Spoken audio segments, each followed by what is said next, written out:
السلام علیکم۔ عجائبات عالم میں خوش آمدید۔ ہمارا آج کا جوبہ ہے چائے پاپا، تو آئیے شروع کرتے ہیں۔ چائے کے ساتھ پاپے کھانا کتنا خطرناک ہے جان کر آپ ناشتہ بدل لیں گے۔ چائے راسک کھانا ایک رسک ہے جو آپ نہیں جانتے۔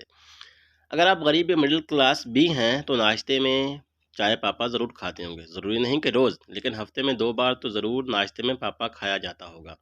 اب اگر کوئی امیر یا ممی ڈیڈی یہ جان کر کنفیوز ہو رہے ہیں کہ غریب اپنے ابا جی کو ناشتے میں نکل رہے ہیں، تو رکیے بتا دیتا ہوں کہ پاپے ہوتے کیا ہیں۔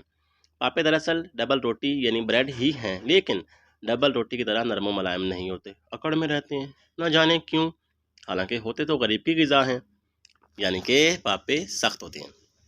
پاپے کو انگریزی میں رسک کہتے ہیں، اور اکثر پاکستانی عوام اور بھارت کے کچھ علاقوں میں رسک اور چائے کا تال میل خوب بیٹھتا ہے۔ تو چلیے آج جانتے ہیں کہ چائے کے ساتھ پاپے کھانے سے ہماری صحت پر کیا اثرات پڑتے ہیں۔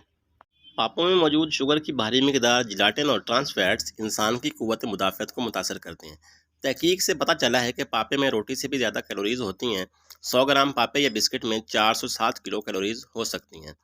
پاپوں میں مٹھاس پیدا کرنے کے لیے ریفائنڈ شوگر کا بہت زیادہ استعمال کیا جاتا ہے، جو کئی طرح سے صحت کے لیے نقصان دہ ہے۔ پاپے خون میں شوگر کی سطح کو بڑھانے میں اہم کردار ادا کرتے ہیں، جس سے ذیابیطس جیسی سنگین بیماریوں کا خطرہ بھی بڑھ جاتا ہے۔ پاپوں میں سوجی کا استعمال بہت کم ہوتا ہے۔ زیادہ تر پاپوں میں یا تو آٹا ہوتا ہے یا سوجی کی کچھ مقدار میں آٹا ملا ہوتا ہے۔ اسے ہضم کرنا آسان نہیں، یہ وزن بڑھانے میں معاون ہے اور آپ کا ہاضمہ خراب کرتا ہے۔ بعض اوقات پاپوں میں باسی روٹی کو گرائنڈ کر کے بھی شامل کیا جاتا ہے۔ چائے کے ساتھ پاپے کھانا دل کی صحت کے لیے بھی موزوں نہیں ہے، کیونکہ یہ ان تمام خطرات کو بڑھاتا ہے جو دل کی بیماری کے بڑے عوامل میں شامل ہیں، جیسے ہائی بلڈ پریشر، زیادہ وزن، ذیابیطس اور کولیسٹرول وغیرہ۔